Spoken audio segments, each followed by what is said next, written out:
샬롬 1월 23일 목요일 오늘도 말씀으로 찾아오시는 주님을 경험하는 시간이 되시길 축복합니다. 어제까지 저희는 애굽을 나온 이스라엘 백성들이 홍해를 건너는 장면을 보았습니다. 바다를 걸어서 건너게 하시는 기가 막힌 하나님의 구원에 대해 온 백성들이 이렇게 주님을 찬양합니다. 여호와는 나의 힘이요 노래시며 나의 구원이시로다. 그는 나의 하나님이시니 내가 그를 찬송할 것이요 내 아버지의 하나님이시니 내가 그를 높이리로다. 아멘. 자, 이렇게 홍해를 건너온 이스라엘 백성들에게 앞으로 어떤 일이 기다리고 있을까요? 오늘은 출애굽기 16장부터 18장을 읽으실 텐데요. 16장과 17장에는 광야에서 만난 어려움을 대하는 이스라엘의 태도가 나오고 18장에는 모세가 자기와 함께 일할 자를 세우는 이야기가 나옵니다. 이스라엘 백성들은 자기들을 뒤쫓던 애굽 군대가 바다에 수장되는 모습을 다 보았습니다. 그러니 이제부터는 아무도 자신들을 막을 수 없다는 기쁨과 자신감으로 충만했을 것 같은데 그 기쁨이 오래가지 못했습니다. 광야를 걸어가는 동안 이들은 계속해서 원망하고 불평하기 시작합니다. 대표적으로 음식과 물의 부족으로 인한 원망이었죠. 사실 저는 이렇게 틈만 나면 불평하는 이스라엘의 태도가 좋아 보이지 않았습니다. 이스라엘 백성들 이꼴 불순종하고 불평만 하는 사람들이라는 선입견이 생겼기 때문입니다. 하지만 실제 내가 그 광야에 서 있다고 생각해 보면 무조건 비난만 할 수 없겠구나라는 생각을 했습니다. 그러면서 두 가지의 질문이 떠올랐습니다. 첫째, 왜 하필 하나님은 음식을 가지고 이스라엘을 시험하셨을까 하는 질문입니다.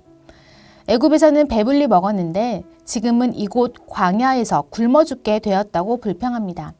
그러자 하나님께서 양식을 비같이 내려주겠다고 약속하시는데 약속의 말씀 그 뒤의 말이 참 중요합니다.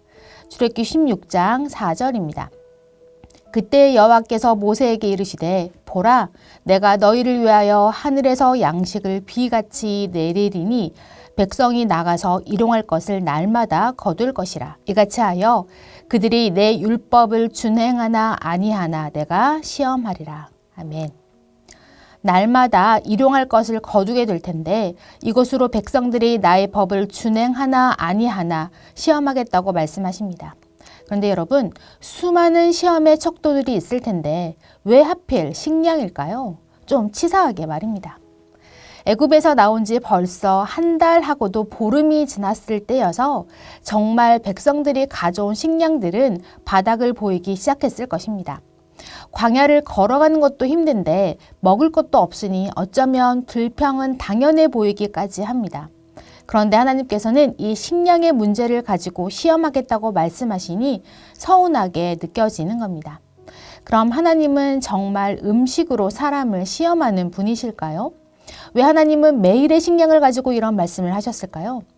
음식의 문제는 생존의 문제입니다. 그런데 그 생존의 문제는 사람의 힘으로 해결되지 않음을 우리의 생명은 오직 하나님의 손에 있음을 알려주시는 것입니다.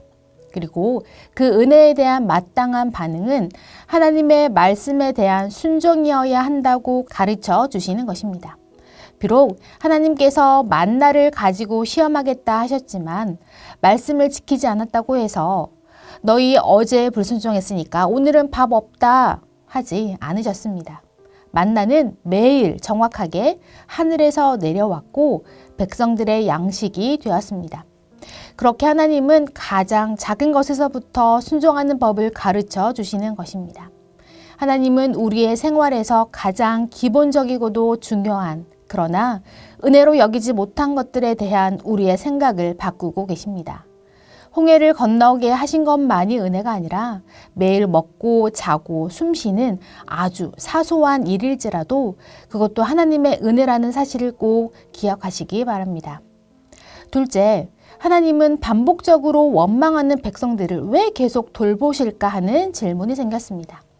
좋은 소리도 한두 번이라는 말이 있듯이 계속 원망하는 말을 들으면 그 관계는 지속될 수 없습니다. 그런데 이스라엘 백성들은 원망을 넘어서서 여호와를 시험하였다고까지 말씀하십니다. 그런데 이런 이 백성들의 태도에 대하여 하나님의 반응은 어떠하십니까? 불평하던 이스라엘을 공격하는 아말렉 족속을 물리쳐 주십니다. 보통 나를 원망하는 사람에게 어려운 일이 생기면 기뻐하지는 않더라도 적극적으로 그 사람을 도와주기란 쉽지 않습니다. 그런데 하나님은 오히려 적극적으로 이스라엘을 구원해 주십니다. 하나님은 도대체 왜 이렇게까지 이스라엘 백성들을 돌보시는 걸까요? 여러 가지 이유가 있겠지만 가장 중요한 이유는 이것일 것입니다. 이스라엘은 하나님의 백성이라는 것. 내일은 이스라엘과 언약을 맺으시는 장면을 읽게 되실 텐데 하나님께서는 이스라엘을 출애굽시키실 때부터, 아니 아브라함을 불러서 큰 민족을 약속하실 때부터 이들을 하나님의 백성, 하나님의 자녀로 정하셨습니다. 그러니 내 사랑하는 자녀들의 불평을 참고 또 참아주시는 것이죠. 그러다가도 하나님께서 엄하게 진노하시는 장면이 있습니다.